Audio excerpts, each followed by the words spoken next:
こんにちは。お元気ですか？今日は10月8日の水曜日ですね。水曜日。週の半ばですね。お疲れ様でございます。今日もね、ちょっと動画アップするのがやや遅い時間になっちゃったんですけどね。私が今現在喋ってるのは6時40分なのでね。今日も8時くらいかな、アップするのは。あんまね、アップの時間はこだわんなくてもいいかっていう風に最近思ったりしてます。午前中にねアップすることはないと思うんですけども、午前中に喋る気がそもそも起きないと思うんでね、そんな感じなんですけど、昨日めっちゃ久々に外出したんですよね。引きこもり生活の私がちょっと久々に電車に乗って、めっちゃ遠いとこに行ったわけじゃないんですけども、比較的私が住んでるエリアの中ではちょこっと都会、ちょっぴり都会っていうとこまでちょっと出ていきました。でね、久々に電車も乗って人間がいっぱいいるところに行ったんで、ちょっと疲れちゃいましたね。そうだから家に帰ってきてね、すっごくほっとして、楽だわ一人って思ったりとかしましたね。多分慣れたら全然そんなことはないんでしょうけど、人に会わないのが普通すぎる日常を送ってたんでね、ちょっと一息切れっていうほど混んでないんですけど電車の中とかはね、そこそこ人がいたのでちょっと疲れたかなっていうふうに思ったりしました。その夕方とかね、ちょっと薄暗くなる時間帯にね、その駅周りをね、テクテクちょっと歩いてたんですよね。そしたらね、なんて言うんだろう、弱視の方、目が悪い方、弱視なのか、もしくは完全に見えない方なのか、ちょっとわからないんですけども、杖をこう左右にカツカツってつきながら歩いてる男性の方がいらっしゃったんですね。その方が、こうサングラス、目が弱い方がサングラスしてるじゃないですか。真っ黒じゃなくてちょっと透けて見えるぐらいの色合いのサングラスをしていて、杖をね左右にカッカッカッカってつきながら歩いてたんで、すぐ目に留まったんですけれども、それと薄暗くなってきてるんでね、その方の杖がね、その先がねこのライトで照らされる仕様になってたんで、最近はじゃなくて多分昔からなんでしょうけど、夜遅くなるとああいう杖ってライトがつくんだなーなんて思って、ちょっとへーなんて思いながら見てたんですね。見てたっていうかね、歩いてる方向が一緒だったんですね。で、もちろん普通に歩いてる私の方がスピードが速いので、こう普通に抜かしていくんですけれども、ただね、その歩いてる道っていうのが結構駅に近い道なので、そこそこ車の通りがあるんですよね。大通りではなくて、ちょっと一本入った細い道で、なんていうか飲み屋さんとかそういうお店がちょっとごちゃごちゃってあるような一本裏に入った、でも人通りとかも結構ある道みたいになってて、で結構その道が途中で十字路が結構あるんですよね。駅に近いからこう道もそこそこ入り組んでて、でそこを車とかねタクシーとかが多く通ってたりとかして、ただ大きい道じゃないし、もう駅の近くなので、その車とかもねすごいゆっくり走ってるような感じなんですね。駅手前だからちょっと停止して止まっててちょっと混んでてっていうのもあったりとかして、ただねその目が悪い方がこの十字路とかを何回も突っ切っていくのって大丈夫なのかなと思ったりとかしたんですよね。そこの十字路ってわかるのかなとか、分かったとしても信号とかがないから車来てる来てないって分かんなくないって思ったりとかして、でちょうどねその最初の十字路を目の前のくらいまで来た時に、ちょうど目の前をねタクシーが止まってたんですよ。車が若干混んでて、タクシーがちょうど停止してたんですね。で目が見える私とかはねこう左右を見て車がこうつながってで渋滞してるから、普通にねその間を見てさささって通り過ぎればいいんですけども、信号とかがあるような大きい通りとかじゃないので、多分一通かなだと思うんですけども、だからあの方タクシーが前にあるのわかんないんじゃないかななんて思いながら、もうすでにね私通り越しちゃってたんで、その方を。でもちょっと気になってて後ろを振り返っちゃったりとかしてたんですよ。ついついやっぱ気になるじゃないですか。で駅周りっていうのもあって、結構ね他にも人が結構多かったんですよね。だからまあ他の方も見てくれてるだろうっていう気持ちもありつつ、ちょっと気になりつつ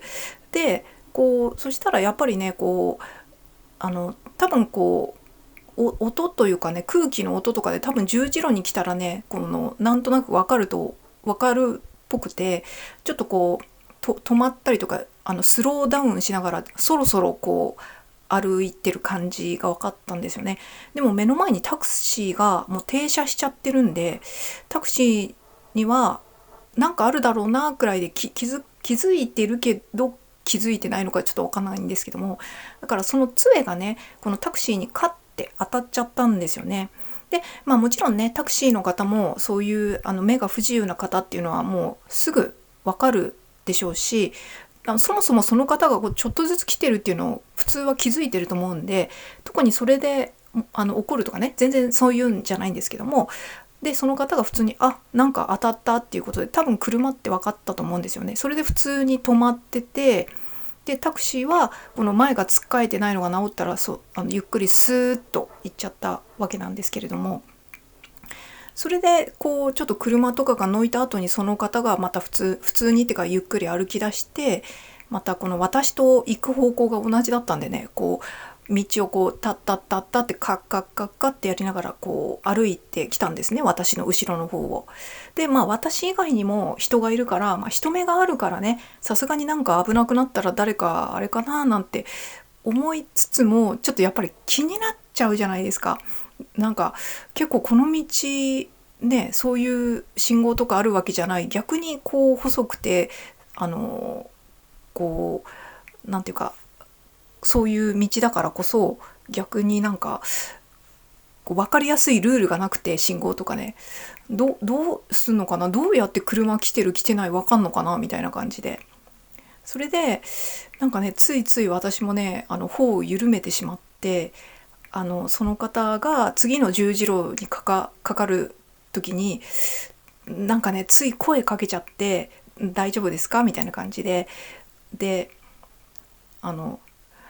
ちょうど車とかがねその十字路来てたんで、ちょっと車来てますよとか言って、でなんか大丈夫ですよなんて言いながらついねちょっと並走する感じでやっちゃって、でただねずっと横にいるのもあれだから、渡りきった後にまた離れてね歩いて行ったんですけどもまた十字路があって、結構駅前だからねそういう小さい道が入り組んでるんでしょうね。でそこもねまた車が来るとかで、もう一回つい声かけちゃったんですよ。なんかまた大丈夫ですかみたいな感じで、なんか大丈夫ですみたいな感じで、別にその人は助けを求めてるような感じじゃなかったんですけれども、でもなんか車もちょっとあっちから、小さい道だからゆっくりではあるから来てるしなと思って、でその方がやっぱ十字路のところをカッカッてしながらすごい慎重にゆっくり進もうとしたんで、車来てますよって言って、その人の腕を触るのはちょっとあれかな、びっくりしちゃうかなと思ったんで、男性のおじさまくらいの年齢なんですけども、50代ぐらいかな。なんかでも止めたくて手の甲で、私の手の甲でその人の腕をちょっと軽く押さえるみたいな感じで、車来てますよみたいな感じで軽く触っちゃって、それで車が過ぎた後にまた行こうとしたんですけど、その人なんかまっすぐ進むと思いきや左に曲がっちゃったんですよね。だからあれもしかしたら私がいろいろ口出してきたりとかしたのがすごく迷惑だったのかなとか思いつつ、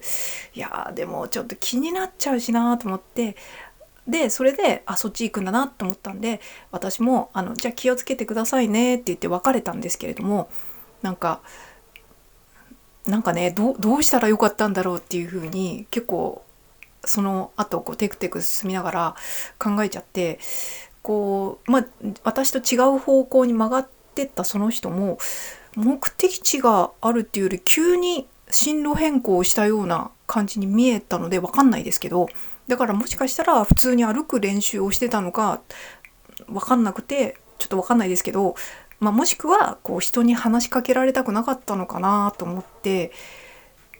そんな風に思って、いや何が正解なのかマジわからんなんて思って、全然私嫌な気分にはなってないんですけど、何が正解なのかわかんないんだよなこういう時って思ったりしたんですよね。で、そうね、やっぱり周りに人とかはいたけど、多分話しかけてる人私だけかな。いやでもその前にもしかしたら一人女性の方が近くに一瞬いた人がいたので、一瞬話しかけた人もいたのかもしれないです。そうそう、だから何て言うんだろう、明らかに別に危なくないなとかそういうところだったら話しかけないですけれども、なんかちょっとね、なんていうかこう危ないなっていうか、そのね、ちょっとこう見ておきたいなっていうタイミングってあるじゃないですか。だからそういう時のこの接し方がこの相手にとって嫌な感じになってないかなとか、例えばすごくなんか嫌な言い方ですけど、その目が悪い方に対して目が見えるっていう私自体がそのちょっと助けますっていうような雰囲気が出ちゃうと、ついねこの上からな感じになってしまうんじゃないかとかね、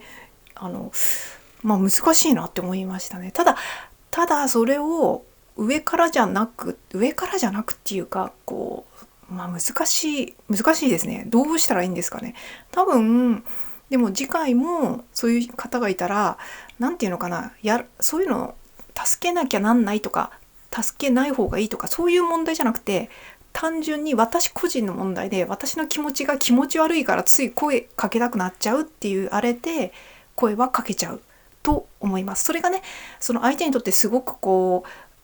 明らかな迷惑とか何かしらこうはっきりとした理由がないのなら、こう単純にね自分がこう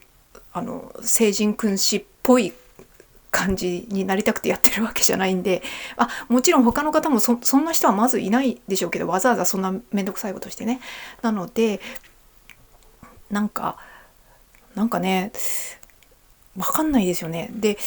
やっぱりこういう時はこうですっていうのって特に今まで教わったこともないですし、そんなにねこう頻度高くこう遭遇する出来事でもないので、こういう時どうしようたらいいのかなっていうのってあんまこう考える機会というかね、人からそうだねって話し合う機会とかもねなかなかないと思うんですよね。身近にねそういう方が家族でいるとかね、友達でいるとかね、そういう方はすごくこの接し方とかね、そういう時の相手の方の本当に望んでる心境とか本当に困ってることとかね、そういうのはわかると思うんですけれども、特別こう教わったこともないしたとえ教わったとしてもおそらくその人それぞれ考え方とかも違うし状況も違うと思うので、こういう場合のこうはこうですっていうそもそも正解はないと思うんですけども、そういうのってねやっぱむずいなって思ったりとかしましたね。でなんかたまたまねその日は電車とかも超久々に乗ったっていうのもあって、こうそういえば電車とかでも例えばよくあるお年寄りの方に席を譲るとか、そういうのも難しいことの一つだよななんて思ったりするんですよね。別にこういい人ぶって席譲ろうとかね、そんな風には思ってないですけど、人間ってあの人ちょっと疲れてるっぽいなとか、結構ご年配の方立ってんの辛そうだなとかね思ったりとか、あと自分が別に疲れてないしっていう時は席を譲ったりとか、いつもじゃないですけど、いつもじゃないっていうかいつもじゃないっていうのもおかしいですけど、そのね判断がねやっぱ難しいなっって思うんですよね。まず第一にそのお年寄りというか年配の方がどれだけ年配であれば失礼じゃないかというか、このなんていうかこう席を譲る時にやっぱりこう席を譲ったってことは相手がこうお年を召していて立っているのが辛そうだからっていうのがね、よくあるあれじゃないですか。だからまだそこまでね体弱ってるほど年取ってないんですけどっていうふうに思ってる方に対しては逆にすごく失礼になってしまうんじゃないかと。しかも周りに他の方がいらっしゃる中でそういうふうに席を譲られたりとかしたら、それこそこうなんかこう恥ずかしめを受けたって言ったらちょっと言葉は強すぎかな、言い過ぎだとは思うんですけれども、なんかすごく恥ずかしい思いをさせてしまうとかね、もしくはすごくムッとするというかね、こう傷ついてしまうとか怒らせてしまうとかね、そういう可能性もあると思うので、やっぱ譲る時はね明らかにこうもう譲ってもいやそんな年じゃないですっていうのはおかしいぐらい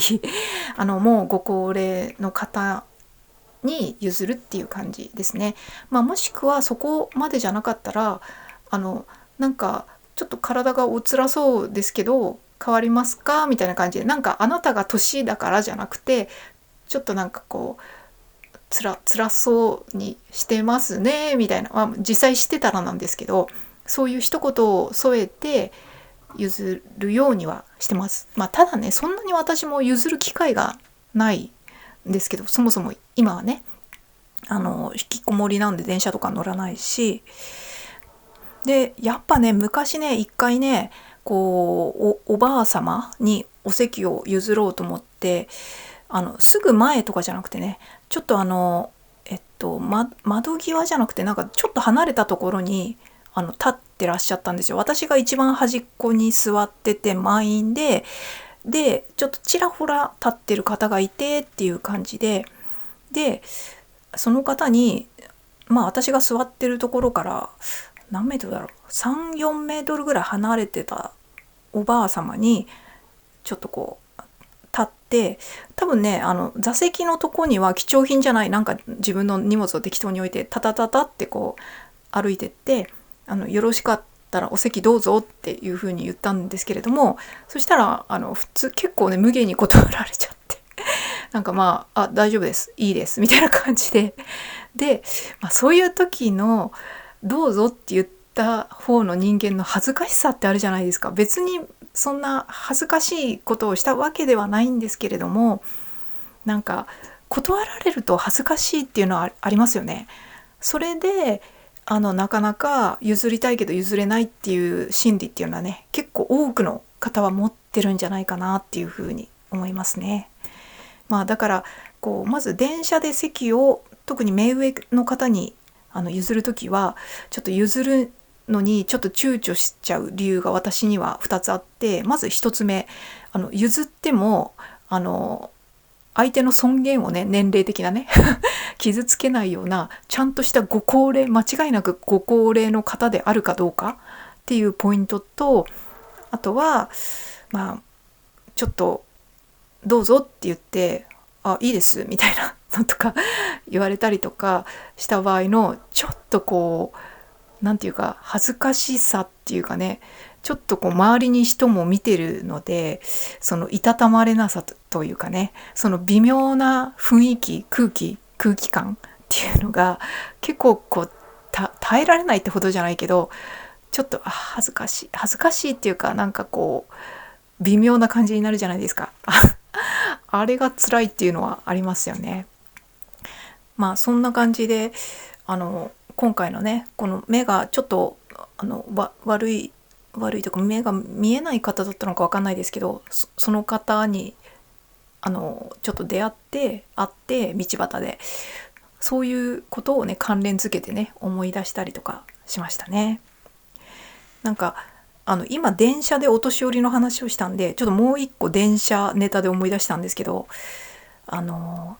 電車の中で若い女の子が具合悪くなったっぽかったんですよね。でその電車が混んではいたんですけども、ぎゅうぎゅう詰めの寿司詰めとかそういうんじゃなくて、帰りの帰宅する時間帯、夜とかね、夕方6時とか7時だったかなに乗ってて、そこそこ混んでるんですけども、人と人の体が触れ合うほどの混みじゃなくて、でもスペースには全部人が立ってるぐらいの混みよう、それくらいの混みようの時に、私も立ってたんですよ。立ってたんですけども、ドア近くの女の子が倒れたっぽいんですよね。で、私の視線的に倒れる瞬間も見えたんですよね。その子から私多分2メートルぐらいかな。2メートルぐらい離れてて、だから人もこうそこそこその間にね何人もいたんですけども、なんかこう人がねこうささささっとこっちに寄ってきたんですよ。あれ、どうしたんだろうと思ったら、なんかそっちの方を見たら、その女の子がこう倒れてきてて、でこうバターンって倒れるんじゃなくて、そこそこ混んでたから、多分すぐ隣だか横にいた人にこうちょっと寄りかかる感じになっちゃったんでしょうね。それでその人がこう寄りかかられたから、こう横にというか後ろにというかこうずれて、こう周りのみんなもその倒れかかってる子に当たらないようにというかね、なんていうかこう避けちゃって、そこに空間ができちゃったんですよね。ただ多分こうバターンって倒れたんじゃなくて、人に当たるというか寄りかかる形でこう徐々にこう倒れたんで、全然こう衝撃はない感じで、ゆっくりこう床に寝てしまったみたいな感じになったんですよ。で、周りにはね別にこう男性だけじゃなくて女性とかもいて、こうそこにね空間ができちゃったんですよね。で、貧血かななんて思いながら、大丈夫かななんて思いながら、で、ちょっと待ってと思って、そこに女の子倒れたのにどうして誰も何も喋らないし動かないのっていうのがちょっとびっくりしたんですけど、やっぱ倒れてたら、やっぱ私結構おせっかいタイプなんですかね。おせっかいっていうか普通だと思うんですけど、倒れたと思って、助けなきゃと思って、だからそこに行こうとしたんですよ。だからこうすいませんすいませんって言って人をかき分けて、その子のとこに行って、その子の肩のあたりとかをこうコンコンコンコンって叩いて、大丈夫大丈夫って言って叩いて、そしたらね、うっすらこう眠そうにというか、こう半目をこう開ける感じだったんで、貧血かなやっぱりとか思いながら、ただなんかすごく苦しそうにしてるとかそういうんじゃないんで、大丈夫大丈夫って言って、こう貧血っ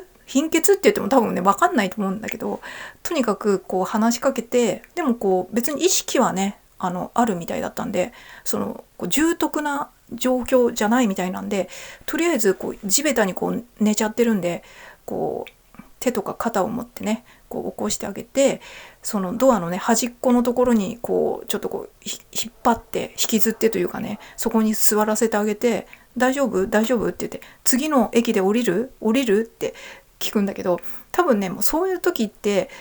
うんかいいえくらいしかね喋れないと思うんですよね。こう具合が悪いというか貧血とかでね、そういう時って。で、多分うんとも分かんないけど、とにかくそれでいいやみたいな感じになってると思うんですよ。だからそれでうんだかうなずきだか分かんないくらいなことを言ったので、どっちにしろ降ろさなきゃダメだなと思って、次の駅で降りるんだねって言って、じゃあ次の駅で降りるよとか言ってそれでこうその子の横にいて、結構ねそこ都心から若干離れたとこだったんで、駅から駅までそこそこ時間がかかるんですよね。それで次の駅に着いた時にこうよしと思って、この肩のとこにこうその子の手を回して降ろそうとしてたら、その駅に着いた頃にこの一緒に乗ってたね若い男の子がね、大丈夫ですかって言ってね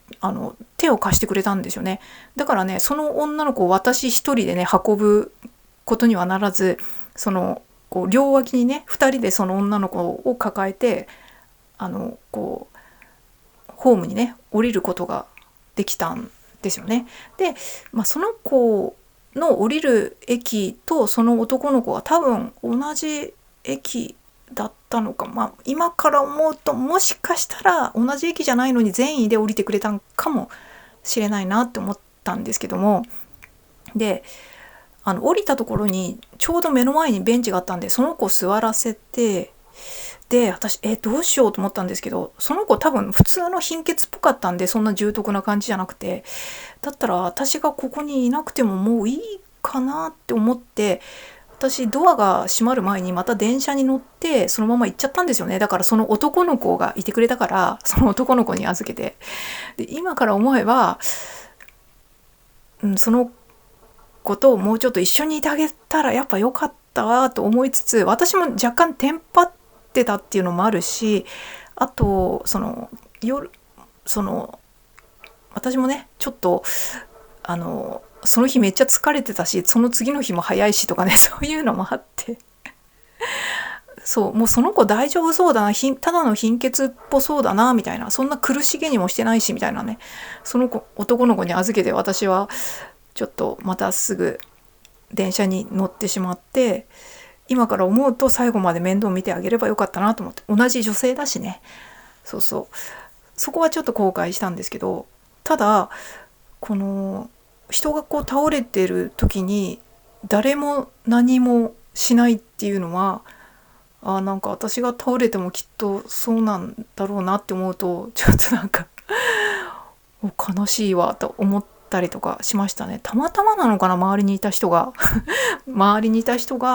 その男性だったらこう倒れてきた時に下手に触って痴漢とか思われたらとか、そういうのもあるかもしれないですけど、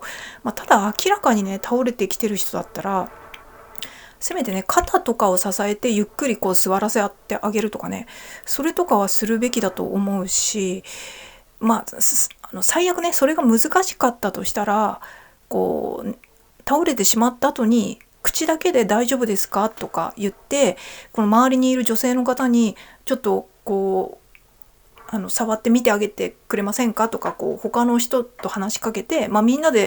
りのみんなでその子を見守るような感じにするとかね、そういうのしてくれたらよかったのになって思ったりしましたね。でその近くに女の人もいたんですよ、別にだからそのおばさんとか、おばさんじゃない人もいたかな、お姉さんもいたかもしれないですけど、そういう人たちはなんで同じ女性が倒れた時に大丈夫の一言とか、その子をこうちょっと起こしてあげるとか、女性だからね別に触る分には全く問題ないし、なんでそれができないのかなって責めてるわけじゃないんですけど、なんていうのかな、それが普通っていういわゆる常識というかね、そういうものだっていうものなのかなって思ったら、ちょっとなんかなんですかね、もしかしたら県民性とかもあるのかな、このなんかねそのエリアのね、ちなみにその時は東京のちょっと東京だけど少しそこから郊外に外れるようなねちょっと電車ではあったんですけども、そんなことがあったりしたななんて思ったりとかしましたね。だからそれを考えると、こうちょっと体調が悪い人とか、この今回出会った目がちょっと不自由な方とかってなかなかこう話しかけられ気を使って話しかけられないのかなと。ただ貧血で倒れた女の子は別に気を使う必要はないと思うんですけども、触るのがあれだったらせめてこう周りにこう協力を求めるとか、声掛けをするとか、大丈夫ですかとか、そういうね、そういうのってなんかないのかななんて思ったりしたっていう話ですね。なんか別にね、なんか私もなんか困ってる人を助けなきゃとかね、そういう道徳的なことを言ってるわけじゃなくて、しなきゃなりませんっていう気持ちはないんですよ、正直ただ普通に生まれて普通に生きてたらそういうのってなんか反射、こう生まれ持った反射で多分同族の人間を助けなきゃって思う反射があるんじゃないかなっていうか思ってたので、別にしなければなりませんって言われるまでもなく、しなかったら自分が気持ち悪いから普通にしてしまうでしょっていう感じなんですけれども、そうそう、だから何ですかね、そこでみんなちょっと人見知りになって人見知りっていうのかな、ちょっとこう知らない人間となんかたとえそういうハプニング的な出来事でも知らない人間と関わるのがちょっと怖くはないよね、めんどくさい、どうなんですかね。もっと分かりやすく110番とかだったらできるんですかね、こうひったくりとか。いやでもどうなんだろう、ちょっと分かんないけど、人間がよく分かんないなっていうのは思ったりとかしますね。あれか、もしかしてこう単独でいたんじゃなくて誰か友達と一緒にいたりとか同僚と一緒にいたりとかだったら一人じゃないからそういう行動ができたりするとか、そういうのはあるんですかね。ちょっと分かんないけどなんですかね。まあそんなことを思ったりとかしたなっていうお話ですね、昨日のあれからまあ久々にね人間がいるところに行ったんでね、そういう経験ができたっていうか、別にしたくてしたとかそれがいい経験ですとかそういうことじゃないんですけど、人間と一緒にねこの地球上で住んでるんで、こう外に出れば何かしらこう他の人間と関わりがこうあったりするもんだなっていうあれですね。別に電車で横に座ってる人とかでもまあ袖振り合うは多少の縁とか言ったりしますけど、まあそれとはちょっと違うかもしれないですけどまあそんな感じでね、昨日久々に出かけたなーっていう感じです。でね、ついでにまあちょこっと都会っていうねお店がちょっとあるような場所にも行ったんで、久々にね買い物もしました。靴下欲しいなと思ってたんでね、靴下を買ってきましたね。靴下屋があったんですよ。駅とかって結構入ってるじゃないですか。でこの靴下屋に行って私が持ってる靴の中で結構ドクターマーチンのお気に入りの靴を持ってて、それがね結構お気に入りで、その靴に合う靴下がちょっと最近へたってきちゃったんでなんかねちょっとその靴に合う靴下他のバリエーションもいくつかあったら便利だなっていうのもあって、ちょっと靴下欲しいなって思ってたところにちょっと用事があって出かけたんで、靴下屋でね靴下を買ってきました。でなんかこうまあ私もここ数年お洋服とか買ってなくて、出かける予定もないから買う必要ないんですけど、こう自分がねこの引きこもり生活始めて4年ちょっと経ってるわけですけれども、やっぱね4歳年を取ってるわけですよね。だからこうやって自分もねだんだんとこう年齢層が上になっていくわけですけれども、年齢層が上がれば上がるほどこう徐々に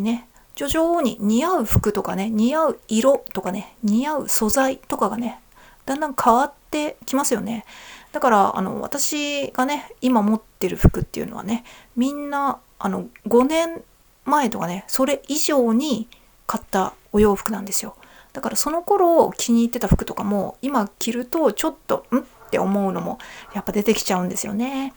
これはねアラフォー以降くらいの方あるじゃないかなって思うんですけれども、もちろん30代とかも全然ありますけど、特にねアラフォーぐらいからねそういうのをねあれって気づくことになるんで、だからねこの先どういう感じの服をチョイスしていったらいいのかなっていう風なことは考えたりとかしますね。で若い時みたいにねめっちゃファッションを楽しみたいとかね、そういうのとはまた違う、やっぱ自分に合った自分が好きで、そして自分らしいなんかねそういうのを着てる方が心地いいなっていうのもあるので、もともとねそんなに流行を追うタイプでもなかったんですけど、よりねこの年齢層が上がってきたら今の自分に合う、自分が着心地よくて心地よくてっていう服を着ていきたいよなって思ったりとかしましたね。それに洋服にねそんなにお金をかけたいともあんま思ってないので、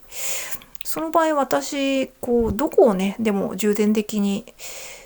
そういう状況でもお金をかけて揃えたいなって思うのはちょっと靴下と靴かなって最近思ったりとかしてたんですよね。靴はね、高いですけども、いいものは結構何年も使ってたりとかしますし、歩きやすかったりとか自分の足に馴染んでたりとかしたらもう本当にそれちょっとぐらい高くてもその価値ぐらいはね十分長持ちしたりとかね、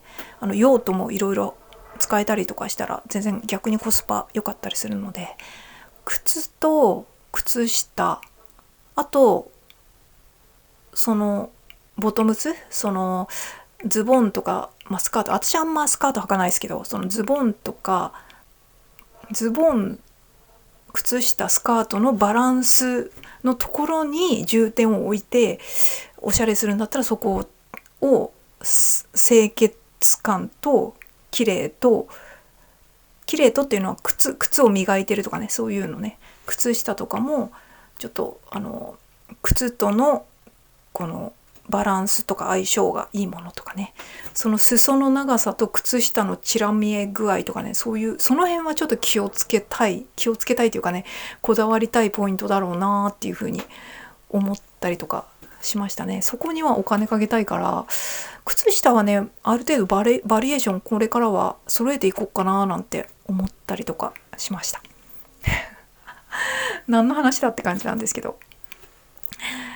そうドクターマーチンのハイカットのスニーカーとかね、もう何年も前欲しいなって思ってた時期があるんですけど、それとかもねまたちょっと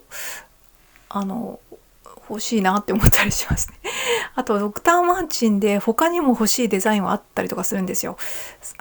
最近ドクターマーチンの革靴でもねすごく軽くて歩きやすいやつとかいろいろ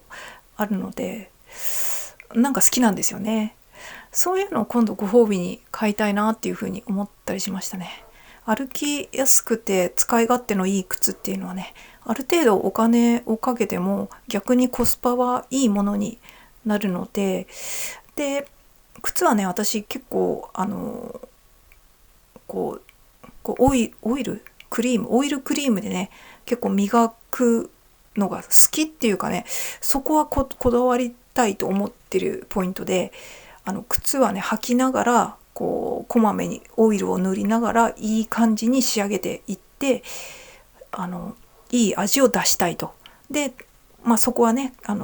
くたびれた感じではなくて綺麗な状態でね保っていたいっていうね、そこはちょっとこだわりがあるんで、靴はね磨きたいタイプですそんな感じで私もねいろいろ服が似合わなくなってきたりとか、似合わなくっていうかね、似合うものが年齢とともに変わってきますが、足元とかはねいいものを、そこだけはそこそこお金はかけたいポイントかななんて